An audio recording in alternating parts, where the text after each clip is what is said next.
dar la página. Y el password es Ciclinas.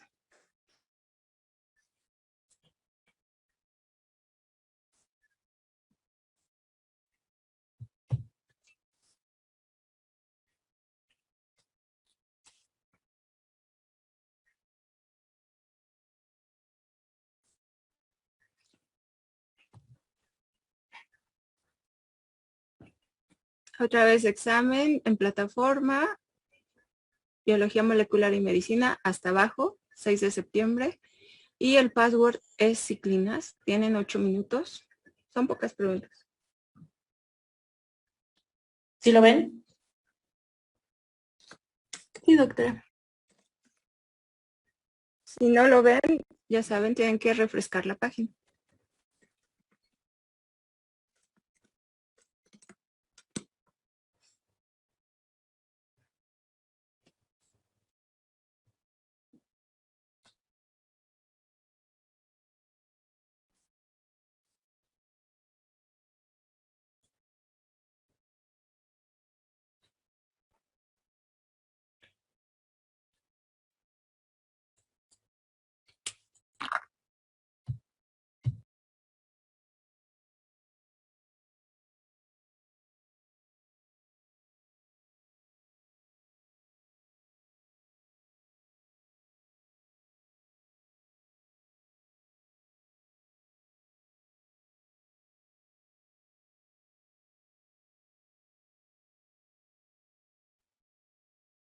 Paola, te acabas de integrar. ¿Hay examen?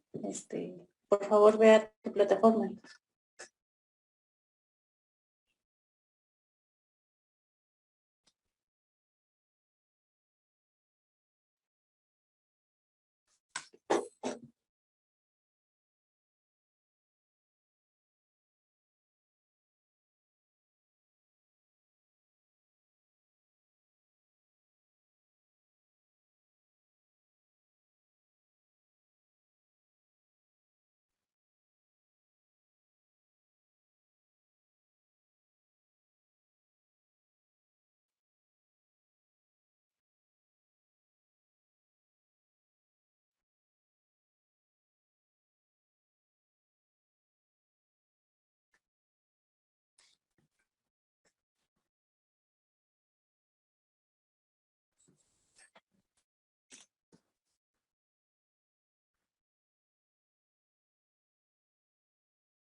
Para los que se acaban de integrar, hay examen, vayan a la plataforma y el password es Ciclinas.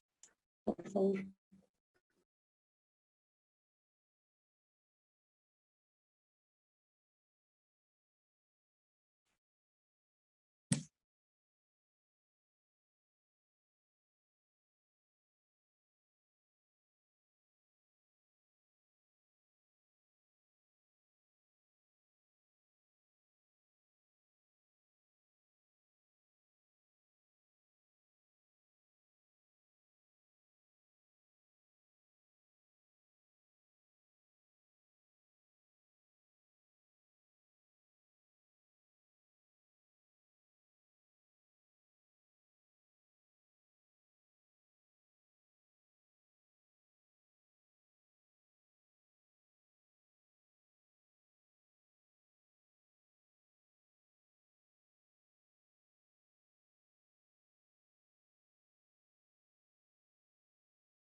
Christopher, tenemos examen. Puedes ir a tu plataforma. Y el password es Ciclinas, por favor. Me entiendo, doctora. Muchas gracias.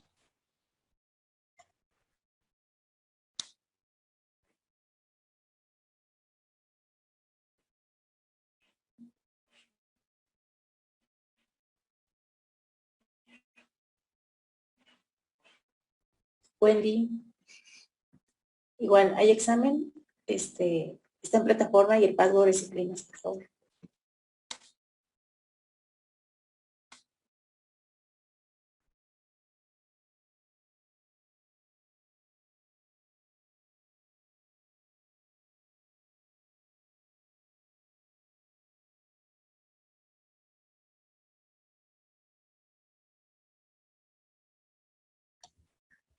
Maestra, perdón, llegué tarde.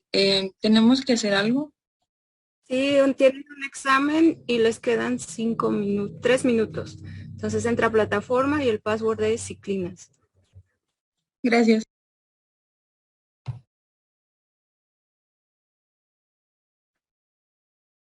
Para las chicas que acaban de entrar, hay examen, está en plataforma.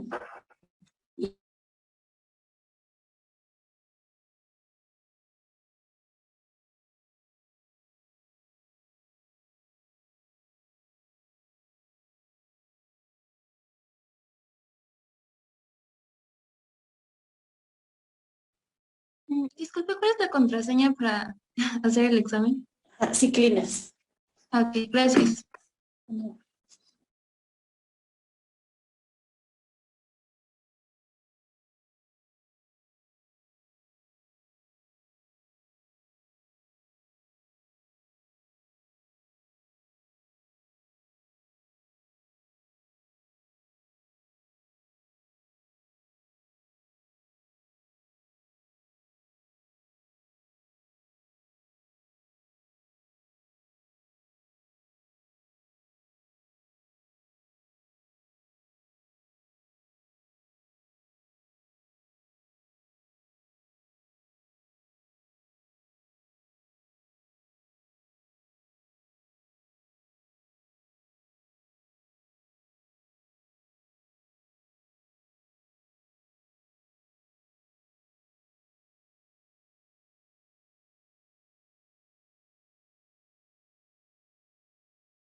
Ok, creo que ya acabó, Janet. Ya se cerró. Adelante. ¿Quién levantó la mano? A ver, Gómez, Martínez, Chantel. Sí, doctora. Es que en una pregunta en donde se tenía que arrastrar a los espacios, ya no me permitió poner mi respuesta porque desapareció el espacio. No pude, o sea, como que no me dejó va a poner la respuesta. ¿En qué dispositivo estabas? En mi laptop. Ok. Bueno, le vamos al final, si quieres. Gracias, doctora. A ver, chicos, nada más una aclaración. Les fue muy mal en el examen anterior también. A ver, si les digo un par de zapatos, ¿cuántos zapatos tienen? Uno. No, un par es uno, ¿no? Si es un par, son 2 zapatos. Son 2 zapatos. Ah, claro. Les digo, 2 pares de zapatos. ¿Cuántos zapatos tienen? 4. 4. Si les digo un par de nucleótidos, ¿cuántos nucleótidos tienen? 2. 2. Si les digo 2 pares de nucleótidos, ¿cuántos nucleótidos tienen? 4. 4. ¿Ya cayeron? Ok. La longitud de la molécula la podían sacar sabiendo las características del DNA-B. ¿Sí? 10 pares de nucleótidos, que es una vuelta, ¿qué longitud tiene?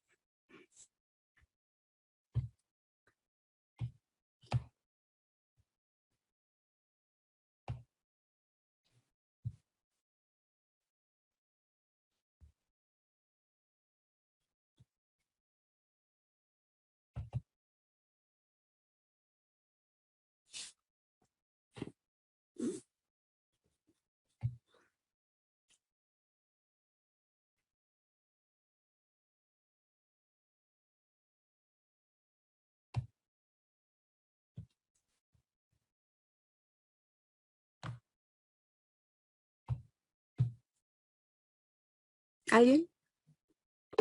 3.4 nanómetros. Ok, 10 pares, 10 nucleótidos, 10 pares de bases. Tienen 3.4 nanómetros.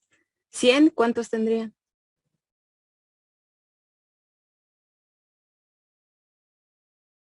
Si 10 son 3.4, 100, ¿cuántos son?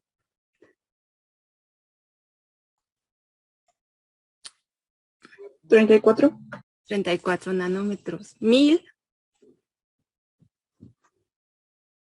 300. Correcto.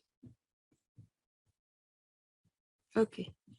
Necesitan repasar sus temas otra vez desde ácidos nucleicos, otra vez, genoma, cromatina, ciclo celular. Se van a acumular porque ahorita vienen los temas difíciles. Ciclo celular es difícil, el dogma central, replicación, transcripción, traducción es difícil. Entonces se les van a acumular si no estudian, si no van a la par. ¿Se acuerdan que les habíamos dicho al principio que era difícil, que tenían que ir al ritmo de cómo van las clases?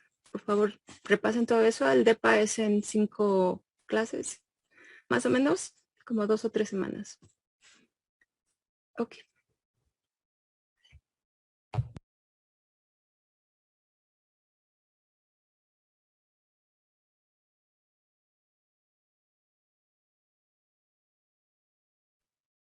Ya, listo. Entonces vamos a empezar con la clase del día de hoy.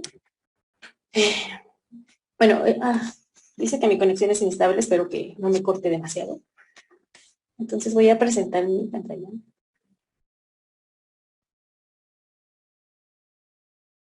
Ok, espero que ya lo estén viendo. Ya se ve.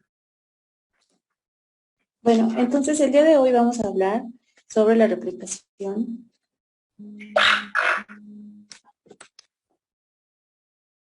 del DNA.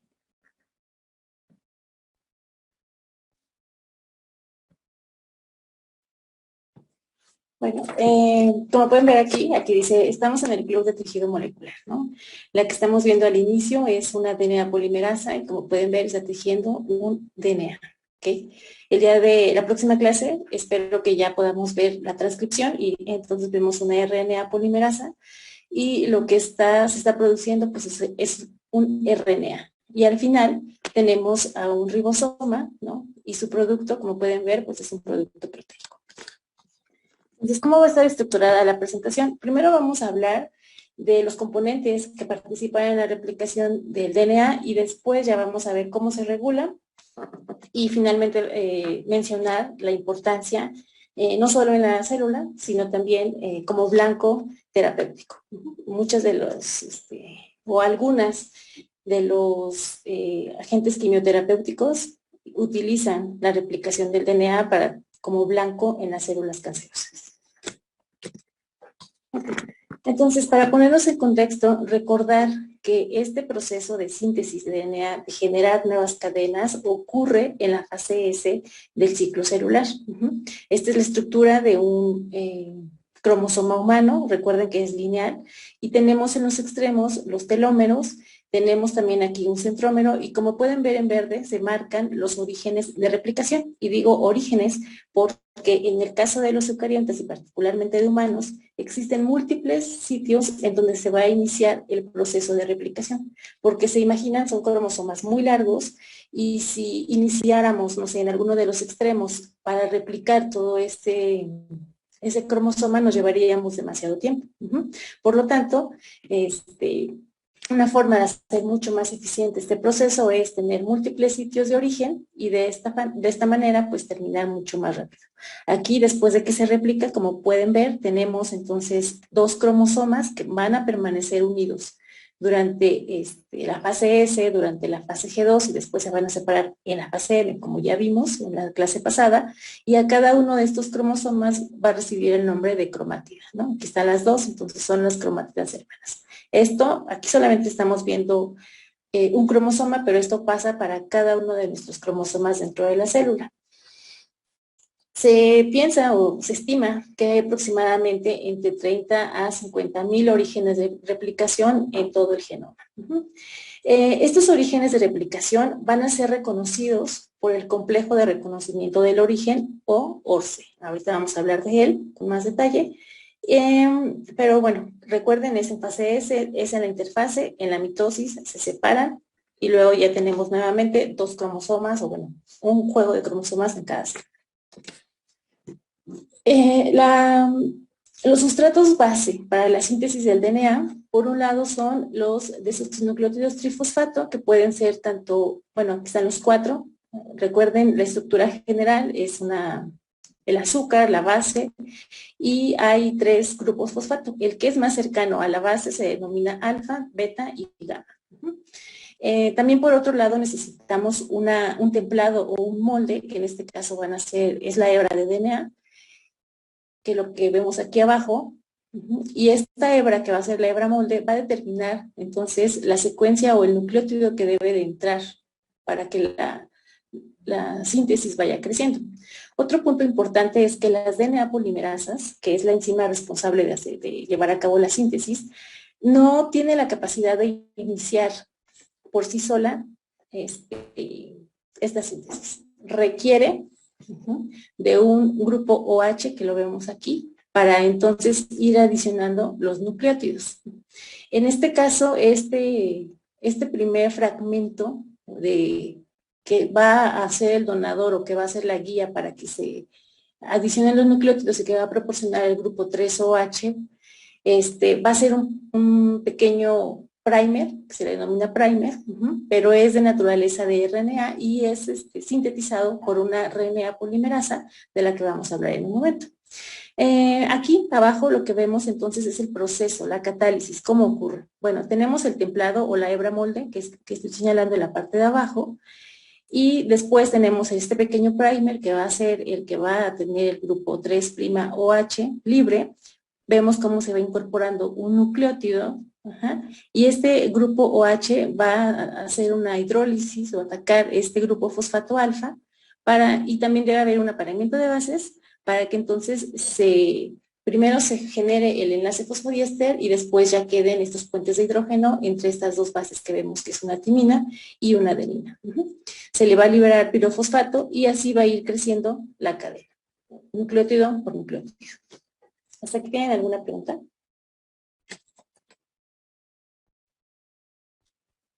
Ok. No. Sí. Bueno.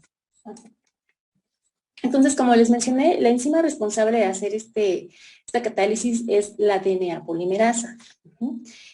Si pensáramos en ella bueno, hay una analogía para que ustedes la puedan recordar, que es su mano derecha, ¿no? Entonces podríamos ver 3 regiones, la de los dedos, el pulgar y la palma. En la palma es en donde está el sitio catalítico, ¿ok? Es en este sitio en donde se van a posicionar esta doble o esta cadena de DNA y se va a llevar a cabo la introducción de estos nucleótidos y la catálisis, ¿ok? Esta enzima tiene la capacidad de polimerizar o de introducir nucleótidos, aproximadamente 1000 nucleótidos por segundo. Y si se dan cuenta, bueno, tenemos 4 nucleótidos. Ella como tal no es capaz de discriminar que sea una adenina y no una timina o una citosina o una guanina.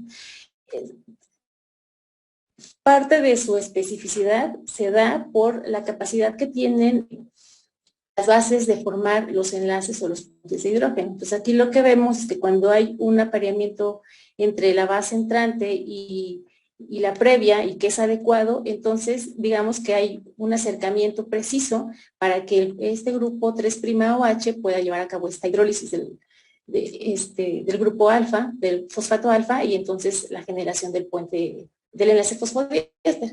Cuando esto no ocurre, cuando está entrando a una base de manera incorrecta, entonces también hay una conformación distinta. Como pueden ver aquí en la imagen, este grupo OH queda muy lejano al grupo fosfato y de esta forma no se puede llevar a cabo esta lisis y por lo tanto la formación del enlace fosfodiéster. En el caso de la síntesis de DNA de eucariontes, vamos a ver que hay varias polimerasas que entran en juego. Tenemos aquí a la DNA polimerasa alfa, a la delta y a la épsilon. Cada una de ellas va a ser responsable de sintetizar una de las cadenas. ¿Okay? Entonces aquí les menciono rápidamente que la DNA polimerasa alfa es la responsable de sintetizar este pequeño fragmento que en un principio les dije que se denominaba primer. En el caso de la DNA polimerasa delta, va a ser la responsable de sintetizar la hebra rezagada, de la que vamos a hablar en un momento, mientras que la DNA polimerasa epsilon va a llevar la síntesis de la cadena líder. También, como pueden ver aquí en la imagen, pues hay otras DNA polimerasas que participan, por ejemplo, en los mecanismos de reparación o en la síntesis del DNA mitocondrial. Otra cosa importante de mencionar es que estas DNA polimerasas pues tienen o tienden a incorporar de manera incorrecta también algunos nucleótidos. Sin embargo, tienen una actividad que se le denomina 3' hexanucleasa para corregir estos errores.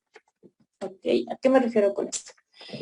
Bueno, entonces vemos aquí en esta imagen cómo la DNA polimerasa va introduciendo, bueno, aquí la vemos como, si recuerdan, como si fuera una manita a la que se une al DNA, y si se incorpora de manera incorrecta un nucleótido, ¿okay? Que en este caso, ¿cuál debería de haber sido el que se incorpora? Guanina. Una guanina, ¿verdad? Y establecer cuántos puentes de hidrógeno. 3. 3, y en este caso se incorporó una adenina, ¿no? Entonces, eso hace que no haya esa generación de los puentes de hidrógeno, y lo que hace esta enzima, entonces, es, si la polimerización va de 5 a 3', ella se detiene, ¿ok? Y su actividad nucleasa, que se refiere a la capacidad de degradar DNA o de eliminar estos enlaces fosfodiéster, es de 3 a 5', que quiere decir que va del extremo 3' hacia el extremo 5', ¿sí? O sea, va en sentido opuesto al que venía polimerizando. Se detiene, remueve este nucleótido que se incorporó de manera incorrecta y entonces nuevamente continúa la polimerización. Vean aquí cuando ya introduce una guanina, entonces eso genera los puentes de hidrógenos adecuados, que en este caso serían 3, y corrigió el error, ¿no? ¿Sí se dan cuenta? Esta polimerasa, como podemos ver aquí del lado derecho, pues tiene esa actividad hexanucleasa, 5' hexanucleasa, pues un poco igual en la palma, ¿no? Donde está el sitio activo para la polimerización. Y aquí lo vemos en la imagen. Bueno. Entonces, dijimos muy al inicio que la polimerización o síntesis se da en diferentes sitios a lo largo de los cromosomas y se genera algo que se llama una horquilla de replicación. Aquí de manera general estamos viendo, tenemos inicialmente un DNA de una doble cadena, pero pues esta debe ser separado para exponer a las cadenas individuales, que cada una de ellas se pueda sintetizar. Se forma una horquilla de replicación, que sería este sitio en donde se va a separar nuestra doble cadena. Vamos a ver que esta horquilla va a tener una dirección, aquí la estamos señalando con esta flecha, y una de las cadenas va a crecer o va a polimerizar en dirección a esta cadena que se está moviendo. Entonces aquí recuerden, la dirección de la síntesis es de 5 a 3' y se va a utilizar el grupo OH libre en el extremo 5'.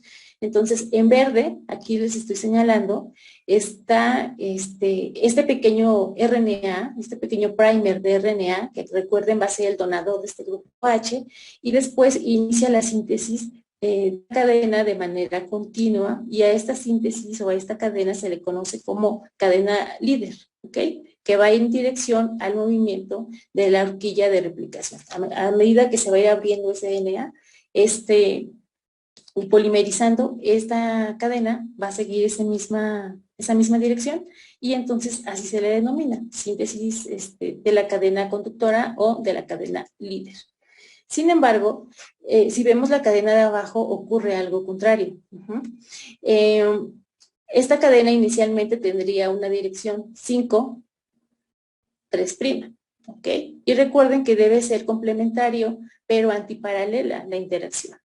Por lo que la otra cadena, entonces, aquí tendría un extremo 5', haciendo match con el, 3' con el 5', por lo que la síntesis debe de iniciar, recuerden siempre, de 5 a 3'. Entonces, esta polimerización es contraria o en dirección contraria a cómo se está moviendo la horquilla de replicación, pero siempre en sentido 5'. Entonces, aquí lo que se producen son pequeños fragmentos de DNA conocidos como fragmentos de Okazaki, en donde en verde nuevamente tenemos este oligo, este primer de RNA, y después la polimerización. Debe de exponerse o esperar a que se mueva esta horquilla para exponerse a una cantidad de la hebra que se está sintetizando, para que entonces se vuelva a posicionar otro primer e inicie la síntesis. Por lo que a esta cadena, que no es continua, que va a ser una síntesis discontinua, se le conoce como cadena rezagada. Y aquí entonces vemos una de las primeras características de la síntesis de DNA, que es una síntesis discontinua. Porque en una cadena va a ser una síntesis continua, pero en la otra va a ser pausada, ¿no? Por pequeños pedazos, de aproximadamente 100 a 400 nucleótidos. Incluso seguramente ustedes escucharon que puede llegar hasta 1000 nucleótidos, esos pequeños fragmentos, pero depende mucho del organismo. ¿Hasta aquí alguna pregunta? Sí, ¿pudiera repetir lo de la cadena rezagada, por favor? Sí, lo que te decía es que, bueno, que la síntesis del DNA siempre va a llevar un sentido 5'. Eso es un hecho, ¿no? Entonces, si recuerdas, las cadenas son complementarias y antiparalelas. Lo que quiere decir es que una cadena va de 5 a 3' y la otra va de 3 a 5', ¿sí? O sea, son complementarias en sus extremos. En el caso de esta cadena, que es la cadena rezagada, como puedes ver aquí, está en su extremo 5', pero la síntesis no podría empezar aquí con un 5', ¿estás de acuerdo? Porque necesitan ser complementarias. Entonces, lo que hace, siempre manteniendo el sentido, empezando de 5' a 3', llevando de 5 a 3', es hacerlo en sentido contrario al movimiento de la horquilla de replicación. Sí, a ver, voy a intentar escribir. A ver si se puede.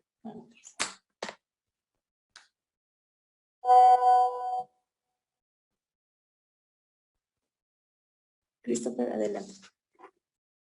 Una pregunta, doctora. Después los fragmentos de Okazaki que están separados se pegan con ligasas, ¿verdad? Ahorita vamos para allá, pero sí. A ver, entonces aquí para tratar de explicar lo que tu compañero nos está mencionando. Y ahorita te contesto. Entonces, es que, bueno, aquí está. Siempre tengo problemas con mi escritura. Entonces, bueno, recuerden, aquí tenemos el extremo 5'. Si se acuerdan, ¿qué grupo es el que queda en este extremo, en el 5'? ¿Sí, recuerdan? ¿Grupo H? No, ahí está. Grupo fosfato. Ay, no, entonces. Aquí está. El 5' fosfato. Y en el 3', acuérdate que va a quedar libre un OH. ¿Ok? Y para que la síntesis pueda llevarse a cabo, como lo acabamos de mencionar aquí, acá, necesitamos un grupo 3'OH. ¿Por qué? Porque recuerda que este grupo, OH, va a atacar este grupo fosfato del nucleótido que va a entrar para formar el enlace fosforiéster. Entonces, forzosamente necesitas este grupo 3' libre. ¿Ok? Y este 3' recuerda que corresponde a el carbono 3 del azúcar.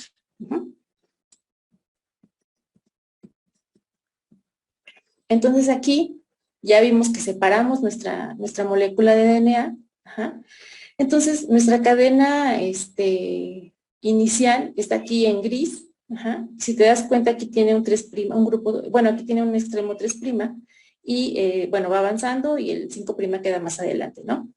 Pero la síntesis del DNA va a llevar una dirección 5'3', que quiere decir que aquí va a tener un extremo o un grupo fosfato y la síntesis va a empezar, o la polimerización se va a dar ya que va a tener un extremo OH libre hacia el 3', ¿ok? Entonces así va a poder incorporar un nucleótido, el siguiente nucleótido, el siguiente nucleótido, ¿ok? Y sigue la dirección de la que hemos estado hablando y que es la dirección o el sentido de la vida, que va de 5 a 3'.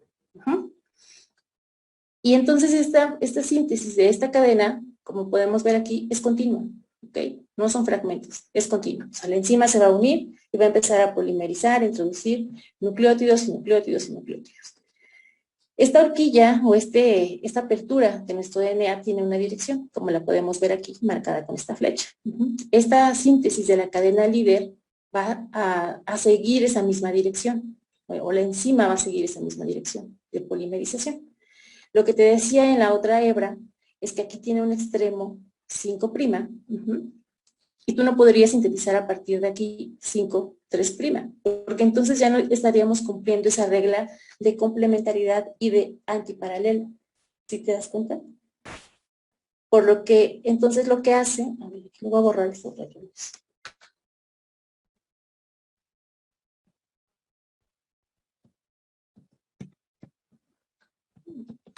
Ah, no, sería con esto. Ahí voy, perdón, estoy agarrándole la onda a esto.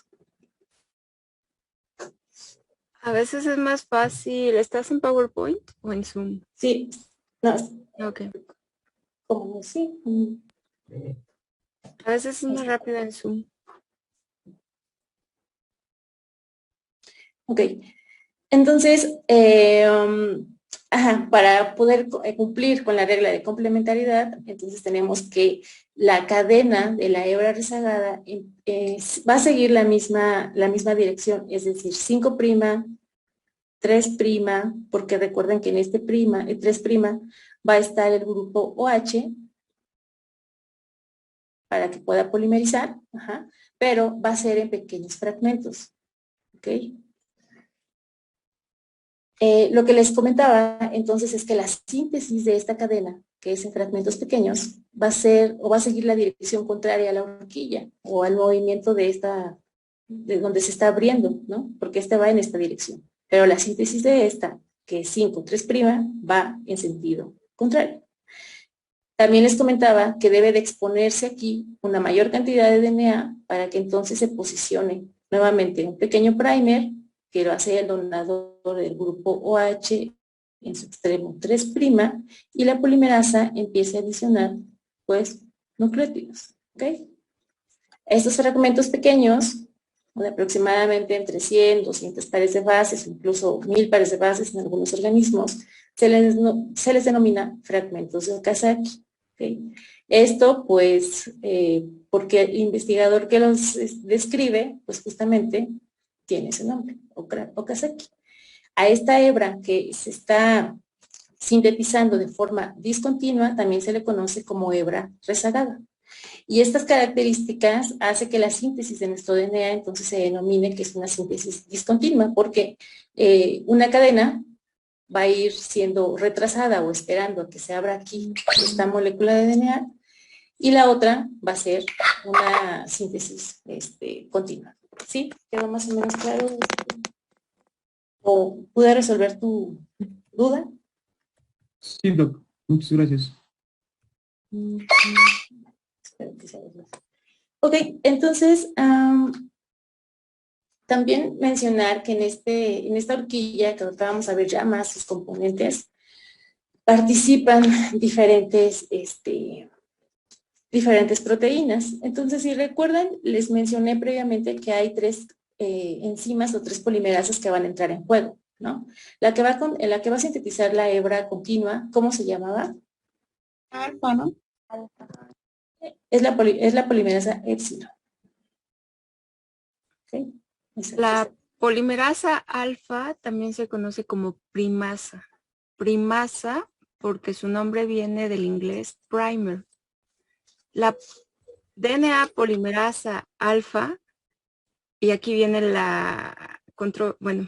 lo que parece contradictorio, hace un primer de RNA.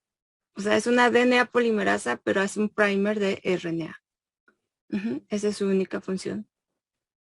Hacer el pequeño primer que va a servir como donador del extremo OH para empezar la replicación, porque las DNA polimerasas no pueden empezar de nuevo, o sea, de la nada no pueden empezar a armar nucleótidos, siempre necesitan un extremo OH. Y esto es al contrario de la siguiente enzima que vamos a ver, la RNA polimerasa. La RNA polimerasa puede empezar de nuevo. ¿Qué quiere decir? Puede empezar nada más poniendo un solo primer. Ellos no necesitan ese extremo OH. Por eso la DNA primasa, que es la alfa, sirve como una RNA polimerasa en realidad para hacer ese pequeño primer. Ok, gracias. La que sintetiza la cadena rezagada, ¿recuerdan qué nombre tiene?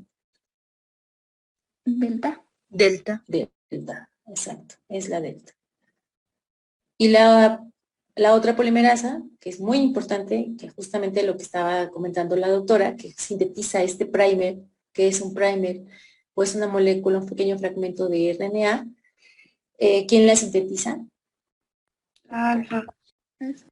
La alfa, que también se le llama primasa, también es la alfa. Este pequeño fragmento va de entre 5 a 10 nucleótidos. ¿Okay? Entonces lo vamos a ver. En esta horquilla de replicación, además de tener una primasa, también necesitamos una helicasa, también necesitamos proteínas de unión a DNA, de una sola cadena, y otras enzimas como las topoisomerasas, de las que vamos a hablar ahorita. Entonces, si se dan cuenta, las dos cadenas van a replicarse. ¿Ok? Cada una de las dos cadenas va a servir como cadena molde para la síntesis de las nuevas hebras. A esta característica entonces se le llama semiconservadora o semiconservativa, ¿no? Inicialmente se creía o se había propuesto dos mecanismos alternos a esto. Uno de ellos, el primero de ellos, hablaba de que la replicación podía ser conservadora, en el que teníamos, por ejemplo, una cadena de DNA de la que partíamos, y que entonces no había una mezcla entre ellas, ¿no? Entre las hebras parentales y las hebras hijas, ¿no? Entonces, siempre se va a mantener estas cadenas o hebras viejas o hebras parentales, y van a ser distintas siempre de las hebras nuevas. Esto era replicación conservadora. En el caso de la teoría de la replicación dispersa, aquí hablaban un poco de que se fragmentaban estas moléculas iniciales o estas hebras parentales y se mezclaban con las nuevas moléculas. ¿Okay? Entonces había como un híbrido entre moléculas viejas y moléculas viejas. En realidad lo que sucede es que la replicación es semiconservadora o semiconservativa, en donde cada una de las hebras parentales va a servir de molde para la síntesis de las nuevas cadenas. ¿Okay? Y así siempre va a suceder. Entonces, ok. Mencionando esta primera DNA polimerasa, que es la primasa o la DNA polimerasa alfa, ¿no? Que ya vimos, va a ser la responsable de sintetizar este pequeño fragmento que es un primer de RNA, ¿ok? Y que va a ser el donador del grupo OH. Esta primasa va a sintetizar el primer en ambas cadenas. En el caso de la hebra líder, pues solamente lo va a hacer una vez al inicio. A partir de ahí va a empezar la polimerización. Pero en el caso de la cadena rezagada, se va a necesitar este primer continuamente. O sea, cada que se va a elongar o sintetizar un fragmento de Okazaki, necesitamos forzosamente un primer. Entonces aquí vemos cómo se sintetiza este pequeño fragmento. Entonces la DNA polimerasa delta empieza a sintetizar o incorporar nucleótidos y se va a detener hasta que alcance el fragmento de Okazaki previo. ¿Okay? Ahí se detiene. Pero entonces esto nos llevaría a dos cosas. Primero que hay aquí un espacio, ¿no? Y después a que hay un híbrido RNA-DNA y que esto pues no se ve en las cadenas de DNA, ¿no? Entonces lo que sucede es que hay una degradación, ¿ok? De estos pequeños primers que aquí está marcado en verde y la enzima responsable de degradar ese fragmento de DNA es la RNasa H. H viene de híbrido, porque hay un híbrido, se reconoce un híbrido entre un RNA y un DNA. Se degrada, como pueden ver aquí queda un espacio, y este espacio entonces ahora sí es llenado por una DNA polimerasa y como su compañero lo menciona, finalmente este NIC o este espacio se genera, bueno, más bien este enlace fosfodiéster se regenera gracias a una enzima, a una DNA ligasa, ¿no? ¿Sí? ¿Queda más o menos claro? O sea, primero se sintetiza nuestro primer, en algún punto después de que se polimeriza se tiene que degradar, lo hace la RNasa H y después este espacio es dado por una polimerasa y finalmente la DNA ligasa es la responsable de unir o de ligar todos los fragmentos de Okazaki. Entonces en la cadena, bueno, hebra rezagada se va a ocupar varias veces esta DNA polimerasa alfa. Exactamente, es lo que te decía. Cada que necesitamos sintetizar un fragmento de Okazaki, entonces se va a sintetizar primero este primer, este RNA. Aquí lo vemos 2 veces. Pero si nos regresamos aquí, mira, lo vemos 1, 2, 3 veces, ¿no? Entonces, 3 veces se tuvo que unir la primasa, sintetizar este pequeño primer, y entonces después hay un intercambio con la RNA delta para sintetizar el resto del fragmento. Se detiene cuando alcanza el fragmento previo, y así va a ir pedacito por pedacito. Gracias. Ok. Entonces, bueno, también mencionamos, ¿verdad?, al inicio, que está encerrada, o bueno, recordemos que nuestra cadena pues es una doble hélice que está unida, o se mantiene las dos cadenas gracias a la interacción por los puentes de hidrógeno que se establecen entre las bases, pero esto es como requisito que estas cadenas se abran, ¿no? Que estos puentes de hidrógeno se pierdan. Y aquí participa entonces una enzima que se llama DNA helicasa. Y la helicasa, entonces, la función que tiene es separar estas 2 hebras de DNA, ¿ok? Entonces, las 2 hebras de DNA, y esto lo hace gracias a la incorporación de la moneda energética, que es el ATP o la energía, y como pueden ver aquí tiene una configuración como de anillo, ¿no? En el caso de la helicasa en eucariontes y particularmente en humanos, el nombre es MCM27, porque cada una de estas subunidades pues es MSM2, MSM3 y así hasta el número 7, y se va a encargar de unirse y separar la doble hebra de DNA. Y aquí lo que vemos es que tiene una cierta polaridad, un cierto 'movimiento, aquí, ¿ok? Aquí en este caso se está moviendo en dirección 5, 3', pero en realidad ella también podría moverse en dirección 3', 5'. Cualquiera de las 2 direcciones podría ser utilizada por esta DNA helicasa. Ok, entonces una vez que se han separado en estas hebras de DNA, también necesitamos que se mantengan separadas, evitar que se vuelvan a unir. Esto se logra gracias a la unión de proteínas denominadas SSB, que son proteínas de unión a una sola hebra, a una sola cadena, que están marcadas aquí en este color como café. Entonces, tras la separación o el rompimiento de los puentes de hidrógeno y la separación de nuestra molécula de DNA, se unen estas proteínas SSB con la finalidad de evitar que se vuelvan a unir y también de que se formen algunas estructuras secundarias, como podemos ver aquí en la imagen, ¿no? Ya en esa cadena que está lineal, y mantenerla pues todo el tiempo estirada, todo el tiempo, y de esta manera permitir que nuestra polimerasa pues pueda sintetizar la nueva hebra, ¿no? Porque si llegara el caso de que se encuentra con alguna de estas estructuras secundarias, entonces podría liberarse y evitar entonces así la síntesis.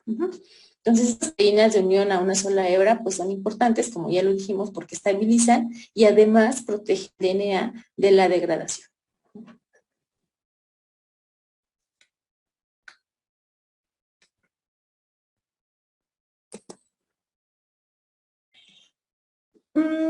Fíjense, las polimerasas tienen la capacidad, Alison, adelante.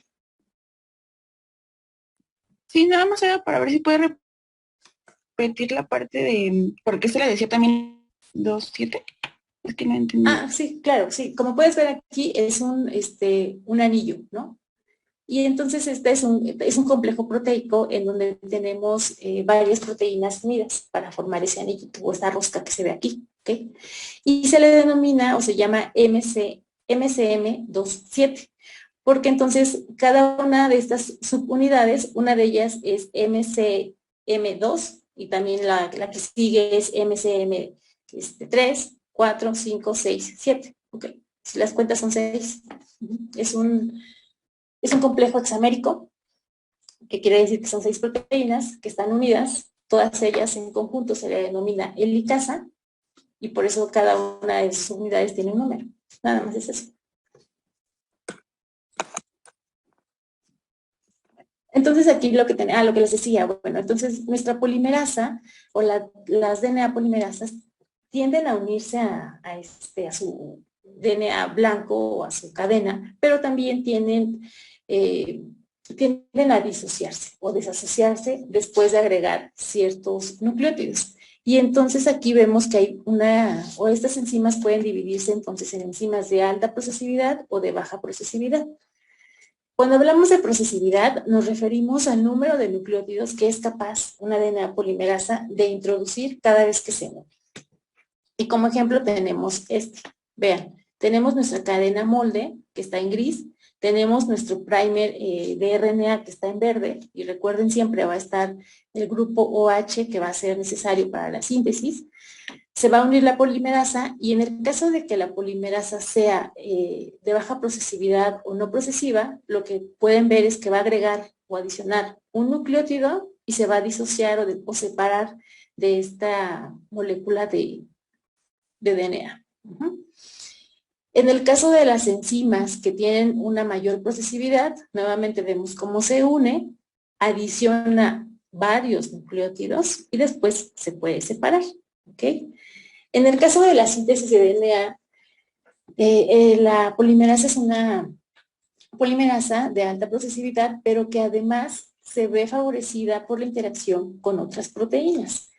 Y con una proteína particularmente que se le denomina como pinza deslizante, que vemos aquí en azul, que tiene la capacidad de interactuar con la polimerasa y de favorecer o mantener unida a esta polimerasa a la cadena de DNA. ¿Okay? Con esto aumenta la procesividad de esta molécula, lo que quiere decir es que incrementa el número de nucleótidos que puede introducir cada vez que está unida. En el caso de eucariontes y particularmente de humanos, tenemos que esta enzima se llama SNA o antígeno de proliferación nuclear. Alison, tenías la mano levantada. No sé si la dejaste de tu última pregunta o tienes una nueva pregunta. Ah, ok. Sí. Muy bien. Entonces, ¿alguien tiene alguna pregunta aquí con PCNA? ¿O la pinza deslizante? ¿O lo que es la procesividad de las enzimas? No. ¿No? ¿Sí queda claro entonces a qué nos referimos con procesividad? Yo no entendí muy bien. ¿Podría volver a repetir, por favor? Sí. Te decía que la polimerasa tiene la capacidad de introducir, nucleótidos, ¿no? Y que podemos dividir a estas polimerasas en de alta procesividad o de baja procesividad.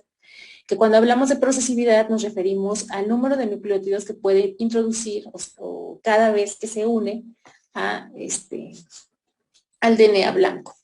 Y como ejemplo te ponía este que está del lado derecho.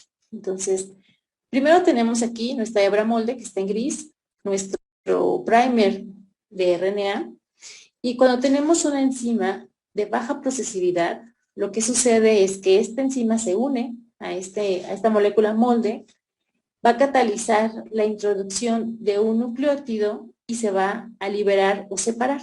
¿Okay? Por eso decimos que es una baja procesividad, porque solo introdujo una cantidad pequeña, que en este caso es 1, de nucleótidos.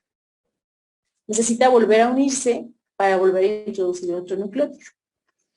En el caso de enzimas de alta procesividad, lo que sucede es que nuevamente se une la polimerasa, pero la cantidad de nucleótidos que adiciona, como puedes ver, es mayor en comparación con una enzima de baja procesividad, cada vez que se une, ¿ok? También lo que mencioné es que en el caso de los eucariontes, esta procesividad, la procesividad de la DNA polimerasa, se ve favorecida por la interacción con una proteína que se le denomina como una pinza deslizante, lo que favorece es que mantiene unida a la polimerasa al DNA, favoreciendo la introducción de nucleótidos, y que en humanos se conoce como pCNA o antígeno de proliferación nuclear. De hecho, perdón, Janet, lo van a encontrar en los libros traducidos en español como valero replicativo también. Cuando escuchen valero replicativo se refiere a pCNA. Levantaron la mano. A ver. Luz y Christopher. Christopher, ajá, y Luz. A ver, primero Luz y después Christopher. Bueno, yo tengo una duda. ¿Qué número de nucleótidos es de diferencia para considerar que es de alta o baja procesividad? Ok, fíjate, pues si introduces 1 o 100 nucleótidos, podríamos considerar que es una enzima de baja procesividad. ¿Okay? En el caso de la polimerasa, nuestra ADN polimerasa epsilon tiene la capacidad de introducir hasta 1000 nucleótidos por cada vez que se une. ¿Okay? Pero cuando está unido con pCNA, pues se puede ir sintetizando hasta a terminar una vez que se ha unido. Christopher. ¿Hay alguna razón por las cuales la enzima de baja posesividad solo inserte pocos nucleótidos? ¿Una razón te refieres a como estructuralmente o por la que sea una enzima de baja posesividad? Sí, para que nada más introduzca pocos nucleótidos. ¿Hay como algo en particular? No sé, a lo mejor que haya un mecanismo de reparación ahí o simplemente es una enzima que funciona así con pocos nucleótidos. Sí, bueno, aquí en este caso no hay nada que tenga que ver con reparación, ¿no? La verdad es que no lo sé, o sea, tendría que investigar eso, o sea, es una buena pregunta. No sé si estructuralmente sean distintas, una enzima de baja procesividad, una de alta procesividad, o qué pasa después de que se introduce un nucleótido. Se me queda de tarea, Christopher. De hecho, sí hay diferencias estructurales. Las DNA polimerasas no son todas iguales. Incluso, por ejemplo, si hablas de polimerasas de eucariontes o polimerasas de procariontes, aunque hables de las que hacen la misma función, por ejemplo, la DNA polimerasa 1 de procariontes, sí tienen ciertas diferencias y esto está dado por los aminoácidos que conforman estos sitios catalíticos. Entonces, normalmente las DNAs de baja procesividad tienden a tener menor interacción con el DNA y se sueltan más fácilmente de la cadena, por así decirlo, porque las interacciones no son tan estables como estas otras de alta procesividad. De hecho, es un campo, por ejemplo, de estudio para la gente que hace polimerasas in vitro, compañías como Invitrogen, todas ellas, lo que hacen es meterle mutaciones a las DNAs polimerasas en sitios catalíticos para aumentar la procesividad y así que no se requiera ya poner en tu reacción de PCR o lo que estés haciendo antígenos como el pCNA, por ejemplo. Entonces sí, son razones estructurales prácticamente. Y esto en general, todas las DNA polimerasas tienden a soltarse de su templado. O sea, realmente alta y baja procesividad, pues ya solo interesa cuando es muy mecanístico, porque en general sí son enzimas flojas. O sea, hacen poquito y se sueltan, hacen poquito y se sueltan. Por eso en eucariontes, acuérdense, tenemos 3.2 gigapares de bases en el genoma, que es un 3.2 con 9 ceros, bueno, 9 posiciones. Y replicar todo eso, si se acuerdan de la clase de ciclo celular, que tiene que ser en unas cuantas horas, pues es una tarea muy grande.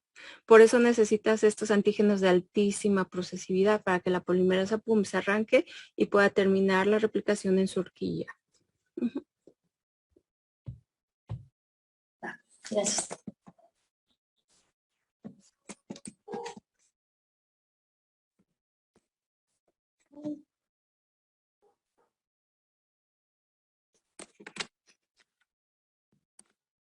Ok, listo. Entonces, vean, aquí hay un resumen o es una imagen en donde encontramos ya más de una de las proteínas de las que hemos estado hablando. ¿Okay? Entonces, primero aquí tenemos una doble cadena de DNA que va a ser la hebra parental.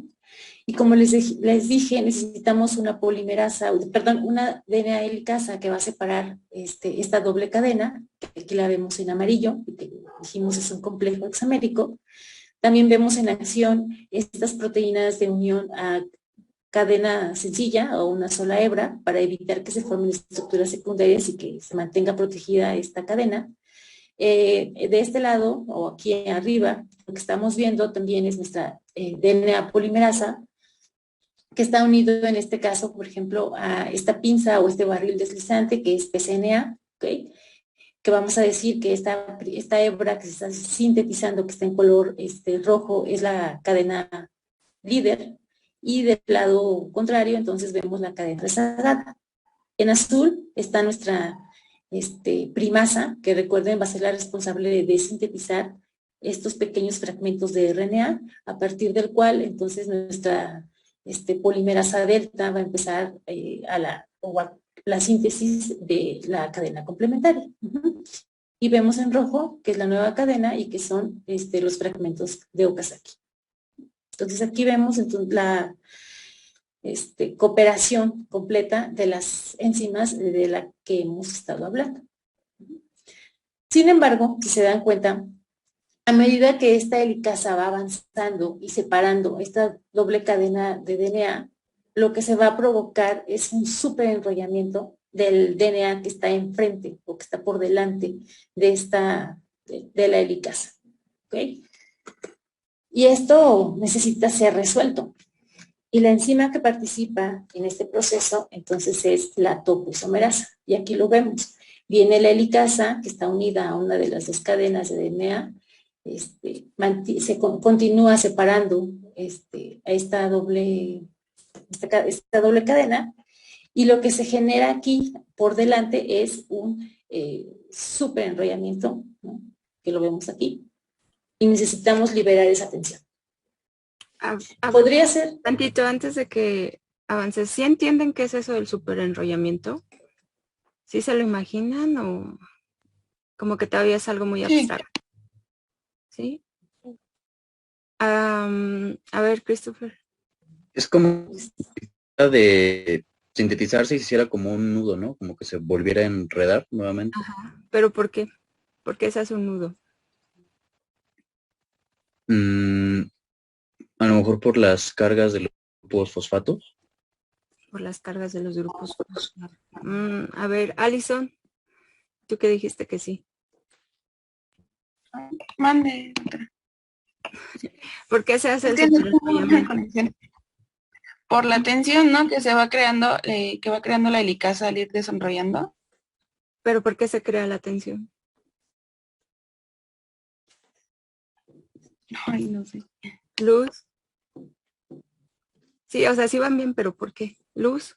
Porque, pues, al ser una doble hélice está así como en la escalerita que nos había mostrado de imagen, entonces, pues, supongo que al desdoblarla, como que se estira y ese cambio de posición genera la tensión. genera más tensión. Ok, todos tienen un cable a la mano o una corbata o un hilo o un cinturón o algo así. A ver, alguien de los que esté ahí. No sé si se vean, yo tengo aquí Ajá, ya. unos Muy bien. audífonos. Ah, los audífonos, por ejemplo. Imagínense, hacen su doble hélice, ¿no? Creo que no se alcanza a ver bien no está tan grueso. Y le empiezan a enrollar. ¿No se alcanza a ver? Ajá, como si fuera un DNA. ¿Sí? Entonces ya queda aquí enrolladito. Voy por algo más grueso. Yo tengo una Ahora, duda. metan su dedo. Mira, Paola Saray tiene una doble hélice muy padre, se ve muy bien. Mete tu dedo ahora entre uno de los enrollos. Ajá, si puedes. Y ábrelo y empieza a moverte. ¿Qué es lo que pasa? Se empieza a cerrar esa estructura, ¿no? Va a llegar un momento donde está tan duro que de hecho ya no lo puedes abrir más y te cuesta mucho trabajo mover. Literalmente eso es lo que le pasa a la DNA polimerasa, como ustedes dicen. Es una doble hélice, hay tensión helicoidal aquí. Cuando abren esa tensión, las partes hacia donde se están avanzando aquí se van a volver más tensas, se van a cerrar y va a ser imposible abrirla. Esa es la función tan importante de las topoisomerasas. Van a tener que cortar aquí las dos cadenas, bueno, ahorita lo van a ver, las cadenas y lo van a girar. Y al ir girando van abriendo la tensión que se está generando por el DNA. ¿Sí queda claro esto? Si no, luego practiquen en su casa.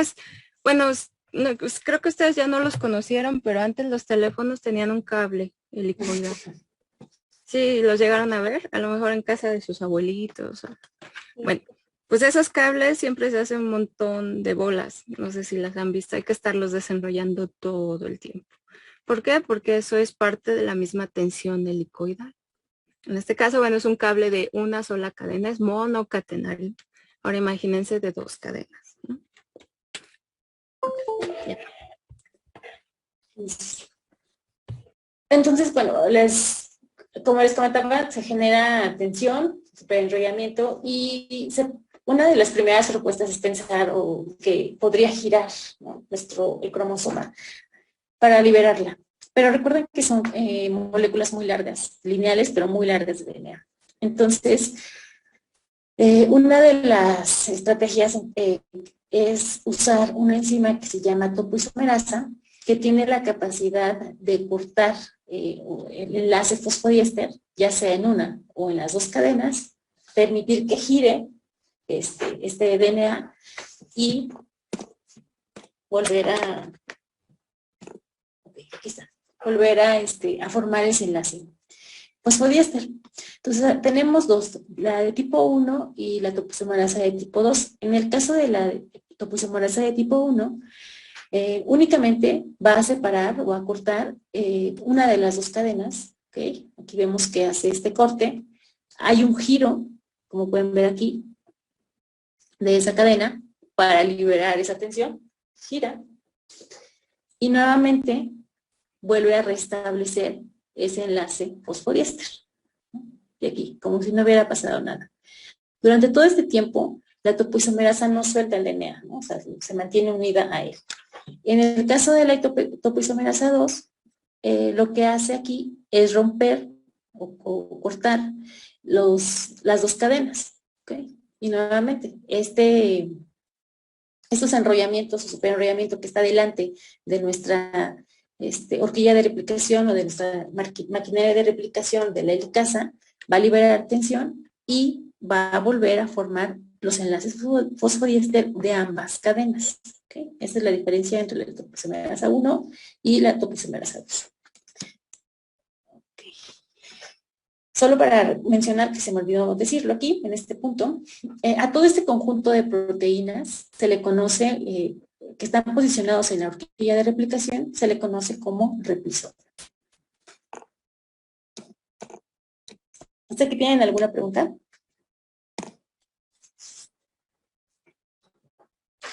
Bueno, también recordar que nuestro DNA no está solo flotando en el núcleo, está asociado a a proteínas, ¿no? Si recuerdan, a proteínas histonas formando nucleosomas, formando cromatina, y estos nucleosomas deben de ser separados, se deben de soltar nuestra molécula de DNA para permitir entonces el paso de la helicasa y el paso de toda la maquinaria de replicación, todo el replisoma. Entonces aquí lo vemos en verde. En verde está cómo se mueve la horquilla de replicación o la maquinaria de replicación. Este es el sentido. Y hay nucleosomas por delante de ella. ¿Okay? Estos nucleosomas se van a desensamblar. Va a haber un desensamble. Pero también deben de ensamblarse nucleosomas detrás de esta síntesis, o la nueva síntesis del DNA. Estas histonas, que recuerden son las proteínas que están formando o forman parte de los nucleosomas, tienen una síntesis activa justamente durante la fase S, porque se requiere en grandes cantidades, porque imagínense, vamos a duplicar todo nuestro genoma, entonces va a ser el doble de nucleosomas que deben formarse. También durante esta fase, o terminando la fase S, que es la fase de síntesis, el mensajero o el RNA que da origen a las histonas, entonces se va a degradar. ¿Okay?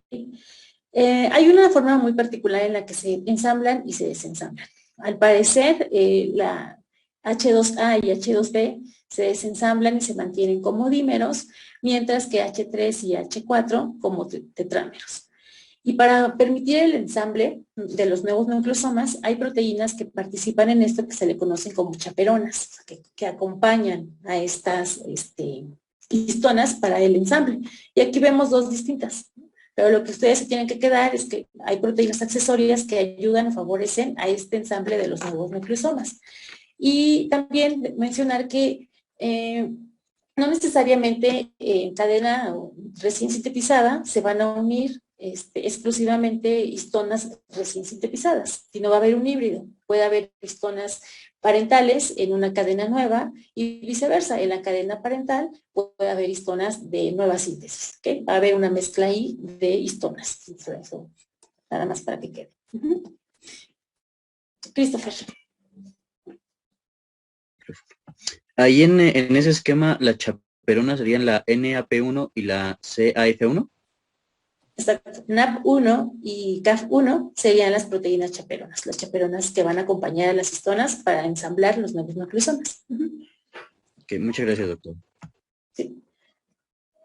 Bueno, entonces, también este mecanismo, la síntesis de DNA, está ampliamente regulado.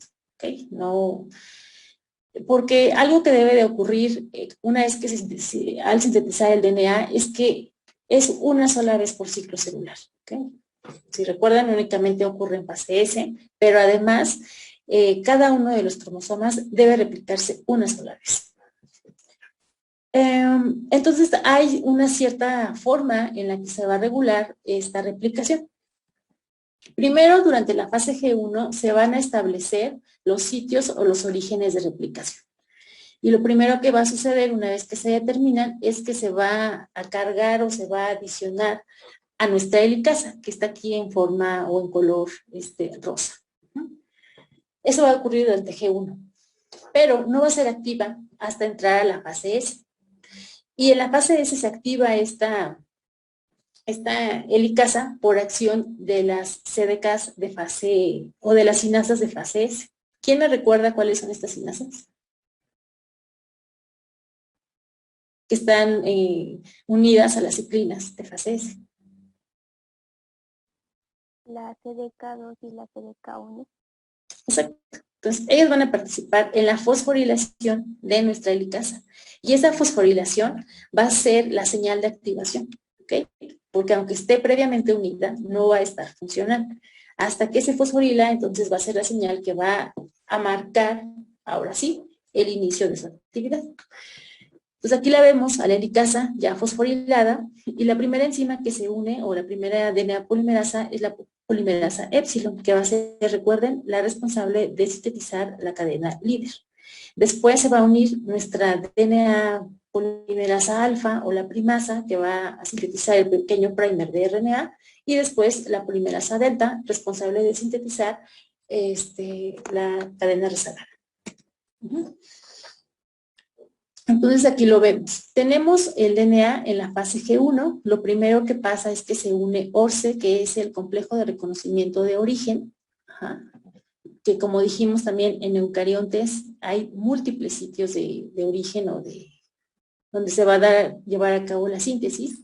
Después se va a unir la helicasa, muy cercana a este ORCE, y se va a formar el complejo prereplicativo, que es lo que estoy señalando aquí.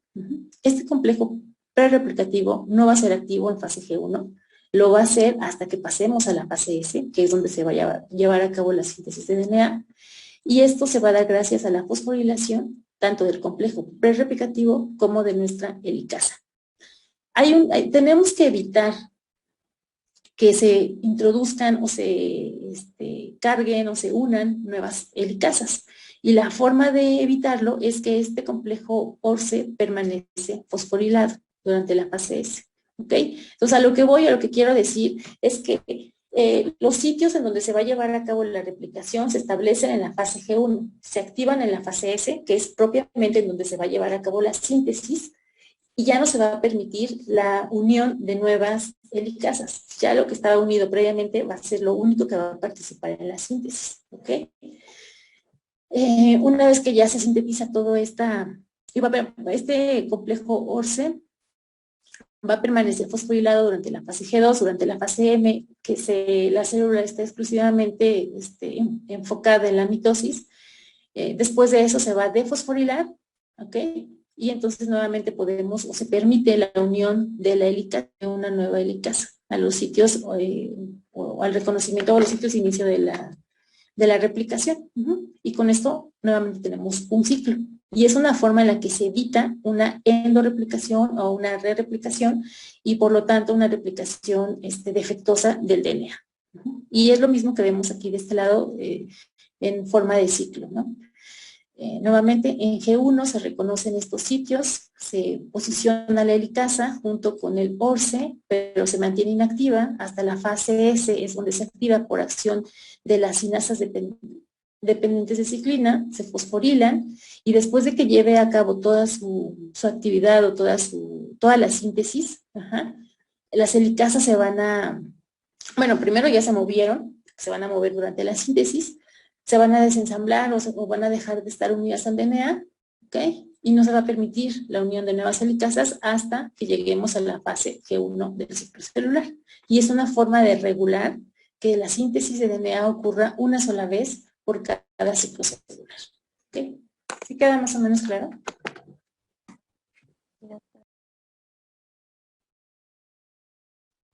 Bueno, entonces, aquí estamos hablando de cómo se une la polimerasa, cómo se une nuestra helicasa, cómo se abre y cómo se empieza a sintetizar a lo largo de un cromosoma.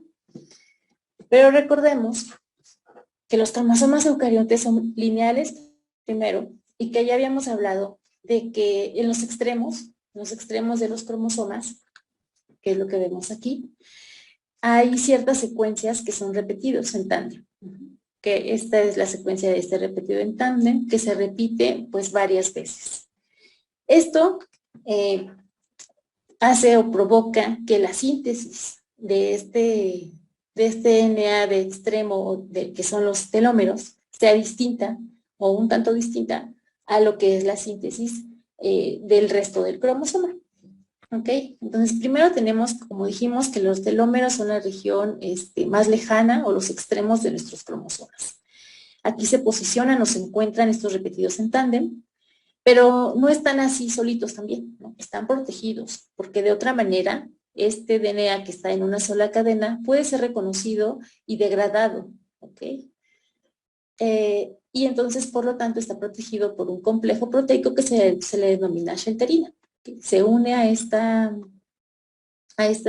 extremos, a esta región telomérica, y evita su degradación. Y la enzima, o el complejo enzimático responsable de replicar o de alargar los telómeros, se le conoce como telomerasa. ¿Okay? Esta es la enzima responsable de mantener la longitud telomérica, o la longitud de estos telómeros.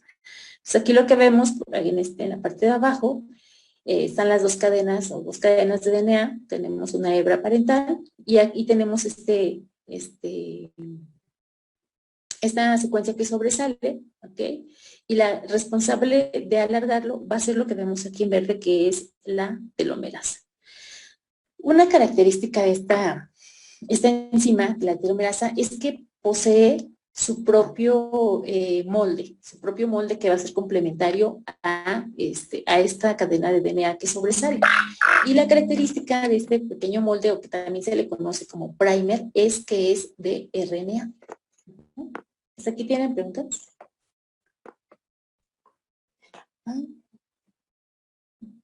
¿Jóvenes? Frida.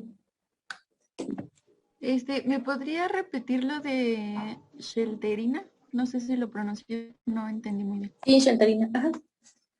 A ver, ajá. Lo que decía de shelterina es que es un complejo proteico.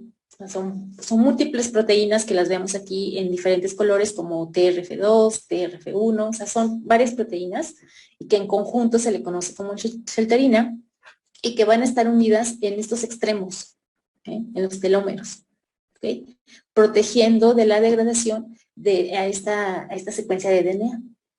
Ese es su papel. Están unidos para evitar su degradación. Shelterina viene del inglés shelter. ¿Alguien sabe qué es shelter?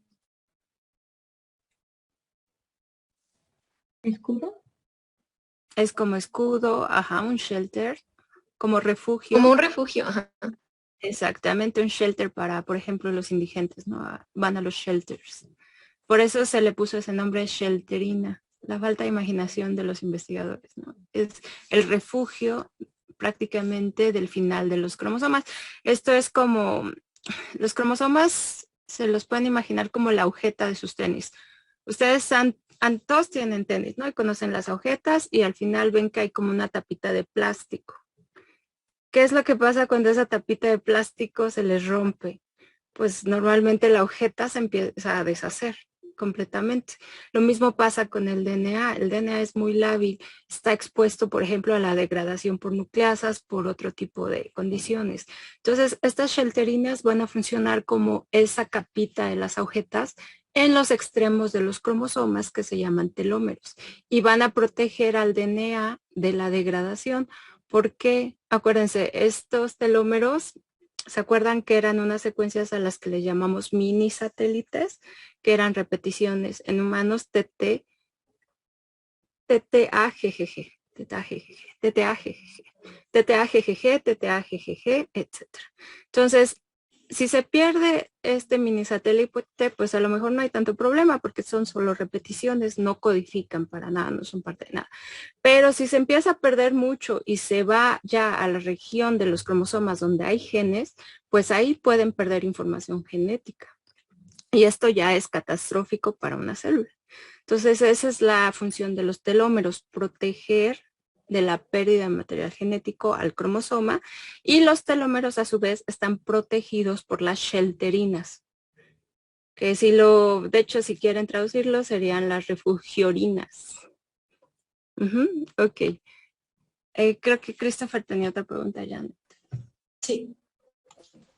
Una pregunta, ¿estas telomerasas en algún momento no se llegan a fallar y por eso el cromosoma va perdiendo los extremos propiamente los telómeros con el tiempo?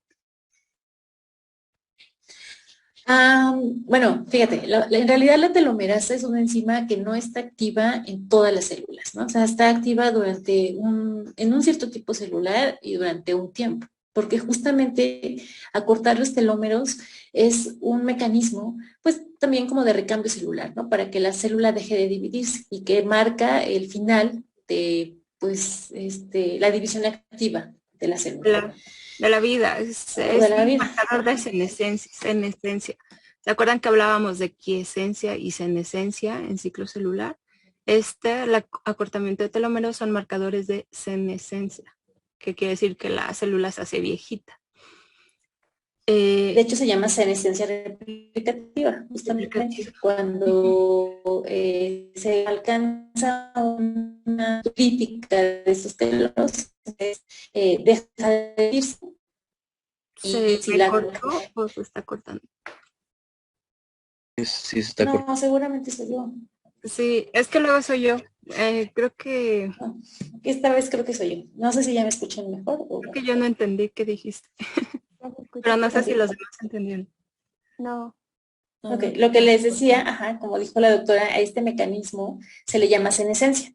Cuando el mecanismo por el que la célula entra a senescencia es debido al acortamiento de telómeros, se le conoce como senescencia replicativa. ¿Okay? Una vez que el telómero alcanza una longitud crítica, entonces la célula deja de dividirse.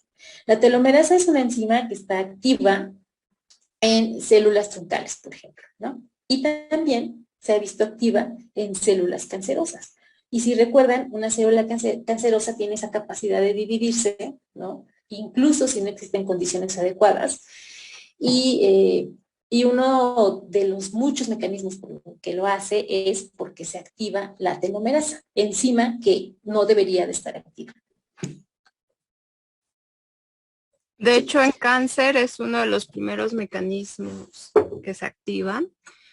Hay lo que se llama las características del cáncer o los highlights del cáncer, aunque es una enfermedad de diferentes etiologías y diferentes mecanismos, hay cosas que son comunes entre todos los cánceres. Entonces, una de ellas es precisamente esto, le llaman la inmortalidad.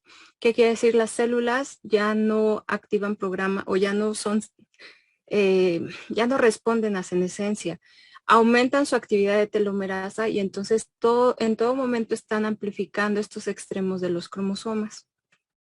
Y esto lo que les permite es seguirse dividiendo. ¿Por qué?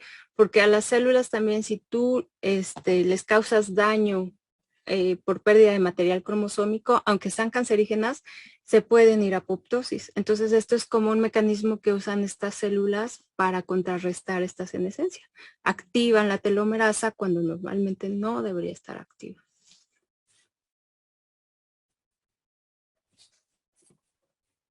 ¿Sí? Christopher, ¿se quedó? Sí, doctora, muchas gracias. Ok. Bueno, entonces lo que decía de la telomerasa es que tiene un primer de RNA que lo marcamos aquí en azul, que es interno, y entonces se le conoce como un complejo ribonúcleo-proteico. Ribonúcleo que hace referencia a justamente a RNA, porque recuerden que lo constituyen ribonucleótidos, y proteico, bueno, pues porque forma parte o la interacción con otras proteínas. ¿Okay? Entonces, ¿cómo se lleva a cabo esto? Entonces, en el caso de la replicación del final de estos cromosomas, que ya dijimos que es el telómero, tenemos que esta telomerasa, por complementariedad de bases, nuevamente va a interactuar con este extremo 3', ¿ok? Y lo va a alargar, como podemos ver aquí, que ya está en rojo. Una vez que ya está alargado este extremo, entonces ahora sí puede venir una DNA polimerasa y empezar a pues sintetizar la hebra complementaria, ¿no? Si nuevamente se uniera esta telomerasa y alargara y viéramos otro fragmento en rojo, nuevamente la DNA polimerasa podría seguir alargando y así podríamos ir alargando y manteniendo esta longitud telomérica. ¿Eh? Y aquí lo vemos también de este lado como con esta bolita. Y es lo que les decía, en verde está el RNA y en gris pues está las proteínas. Y por eso la telomerasa es un complejo ribonúcleo proteico. Una vez que se sintetizan las nuevas cadenas o la nueva cadena de DNA, esta polimerasa o esta telomerasa, pues se mueve, que lo vemos aquí, sigue alargando y nuevamente se va a volver a mover, va a seguir alargando y la hebra complementaria, en la hebra complementaria entonces va a entrar nuestra DNA polimerasa. Y si se dan cuenta, va a ser una síntesis de una cadena rezagada, ¿ok?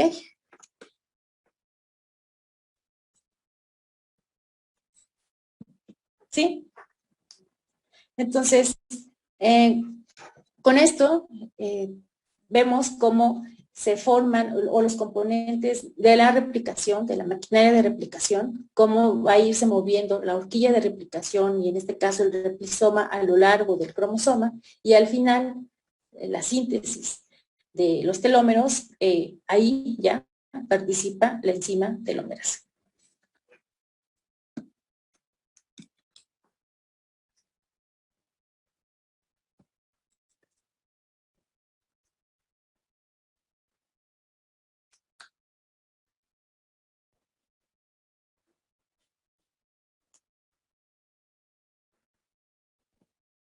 Adelante, doctora.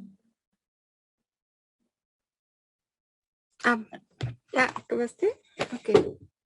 Bueno, aquí nada más vamos a hacer un poquito de hincapié. Ahorita les explicó Janet, ¿no?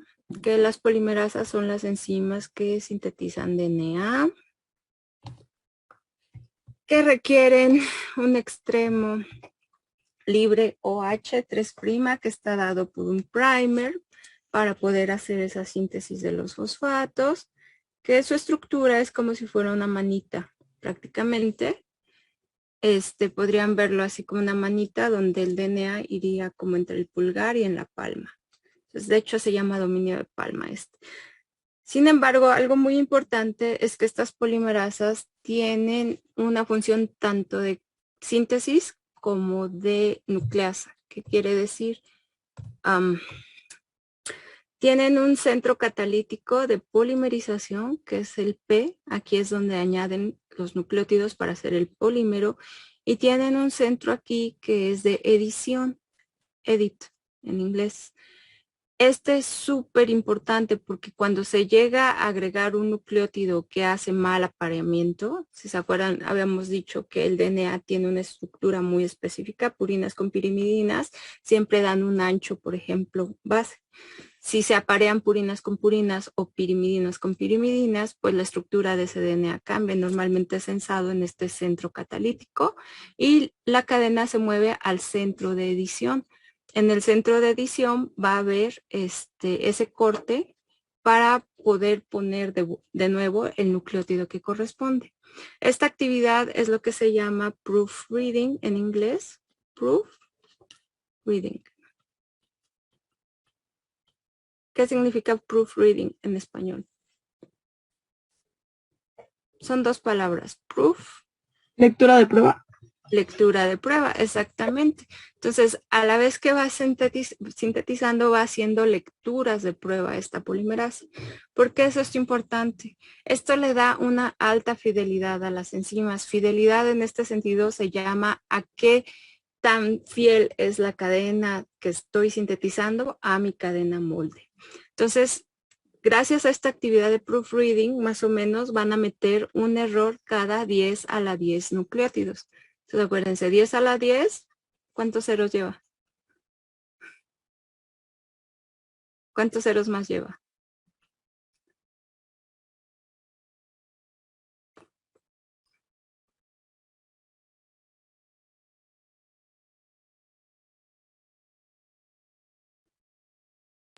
Pues 10, ¿no? Pues 10, correcto. Entonces, 1 por cada 10 a la 10 nucleótidos va a tener un error. Esto en un genoma es muy importante porque imagínense que esto está pasando, bueno, pasa en todas nuestras células, pero imagínense que esto pasa en células germinales y meten un error en el genoma, un error en 10 a la 10 nucleótidos. Pues si este gameto es utilizado para la fertilización, pues este error va a ser pasado a la siguiente generación, ¿no? Finalmente. Quizá en células somáticas no haya tanto problema, aunque sí puede llegar a haber, porque normalmente este tipo de errores causan mutaciones que pueden llevar al desarrollo de cáncer, pueden ser uno de los factores que lleven al desarrollo del cáncer.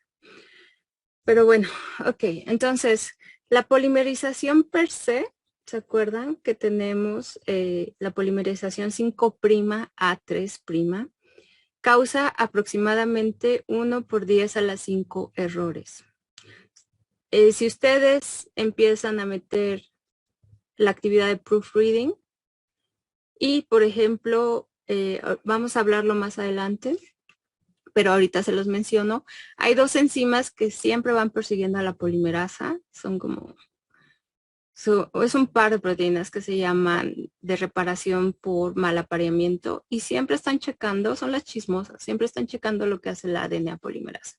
Entonces van viendo por atrás si los nucleótidos que se añadieron están bien, por si se le va a la actividad de proofreading y a la polimerasa per se, estas dos siempre van para atrás.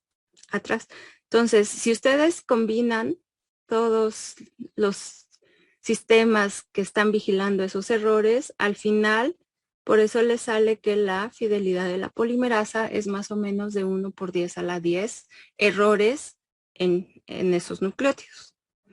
¿Qué quiere decir? Que esto significa que la polimerasa es una enzima de altísima fidelidad, finalmente.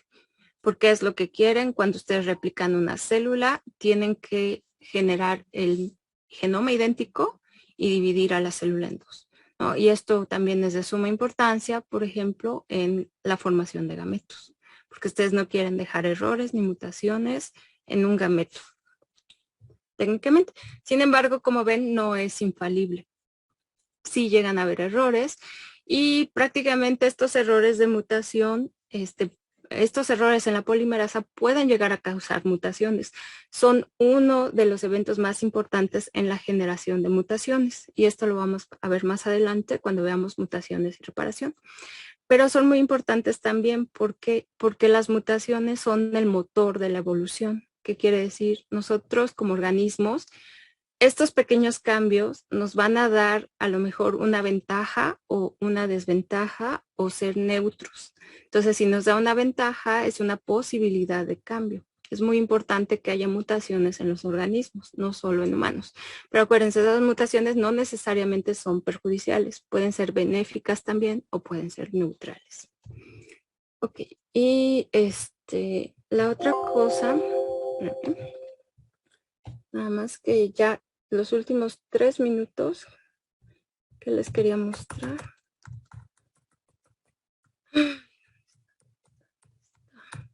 ¿Por qué es tan importante lo de las topoisomerasas? Bueno, aquí normalmente solo mencionamos a la 2. ¿Conocen estos medicamentos? Ciproxina, ciprofloxacino. ¿Alguna vez los han oído, los han tomado, se los han recetado? ¿Alguien? A mí me suena ciprofloxacino. Ciprofloxacino, ¿para qué lo tomaron o para qué se usa?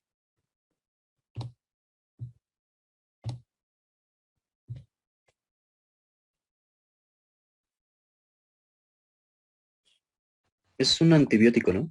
Es un antibiótico, correcto. Normalmente lo usan mucho para infecciones estomacales, a veces de origen bacteriano, obviamente. Para infecciones urinarias, por ejemplo. Son algunos de los ejemplos. Bueno, Pharma lo llevan hasta ciclo 4, ¿no? Si no mal recuerdo. Ya lo verán más adelante. Pero ahorita pueden entender el mecanismo de acción. Estos son las fluoroquinolonas, prácticamente ese es el nombre químico que reciben. Ciprofloxacino y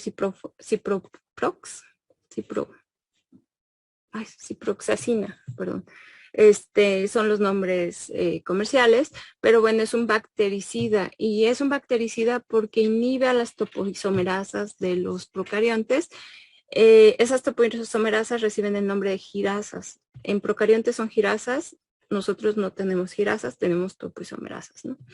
Que son prácticamente topoisomerasas bacterianas. Entonces, estas fluoroquinolonas lo que hacen prácticamente es inhibir específicamente a la topoisomerasa. ¿Qué pasa si ustedes inhiben topoisomerasa?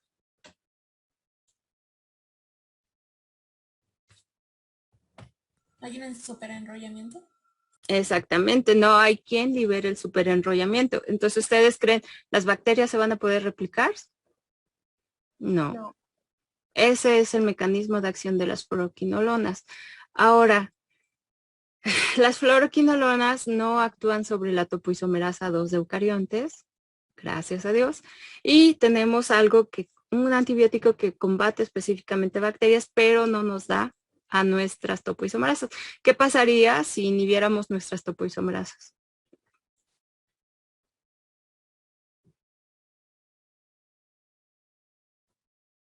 ¿Nos pasaría algo? ¿Qué se imaginan? ¿No nos pasa nada?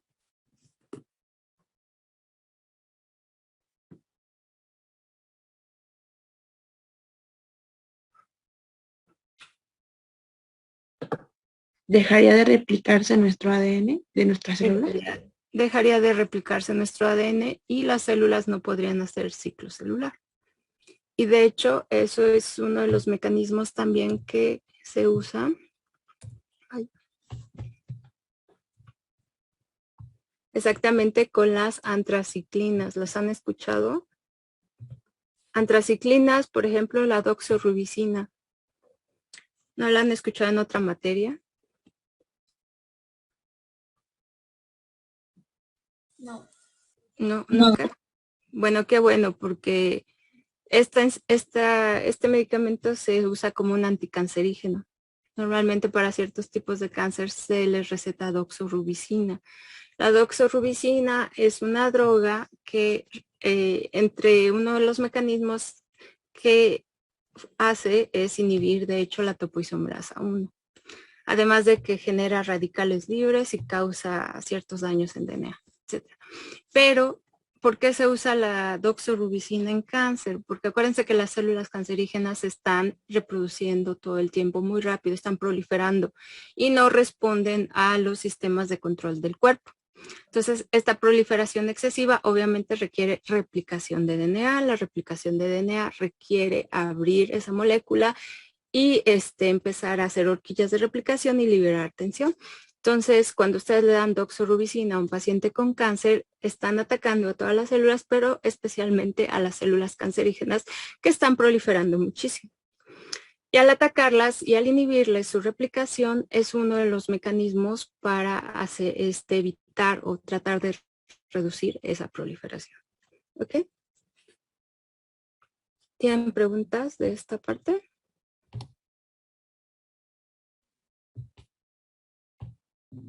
No, ninguna. No. Ok. Bueno, esos son ejemplos de por qué es importante y también son ejemplos de por qué es importante que ustedes entiendan las bases, ¿no? Para que no le den cifloroquinolonas a los virus. Por ejemplo, los virus no tienen topoisomerasas y les van a hacer así. Ok. Correcto. Vale. Sí, mencionarles que hay una actividad H5P que estoy terminando, que tiene que ver justo con la replicación y va a quedar abierta pues ya en la tarde y recuerden que en general las actividades H5P no tienen una fecha límite, ¿no? Entonces, se las abro más tarde y ya, cuando tengan la oportunidad y lo puedan repasar, pues entran a esa actividad, ¿ok? Y aprovechando eso, bueno, tienen 2 tareas más. Nada, les recuerdo, tienen una tarea de ciclo celular que es un poquito larga, pero es para que entiendan más el tema. Y la fecha de entrega es hasta el domingo 12. Y tienen una tarea, un nuevo H5P de mitosis y meiosis. Eso está muy fácil, nada más para que lo completen, ya saben. Chequen, por favor, su cronograma para que no se les pasen las fechas. Y pues ya saben que cada clase puede haber examen, terminando un tema puede haber examen sorpresa, que no es sorpresa. Y sí, los que quieran quedarse ahorita, quédense. Ajá. Sí, y entonces la siguiente sesión, que es el día viernes, vamos a ver transcripción, obviamente generalidades, los diferentes pasos. También vamos a hablar del procesamiento o del splicing. Y no estoy segura, pero quizás sí podamos avanzar ya con la traducción, porque Sí, ya quedan que lo pocas revisen clases. porque van acoplados los procesos. Entonces revisen transcripción y traducción, please.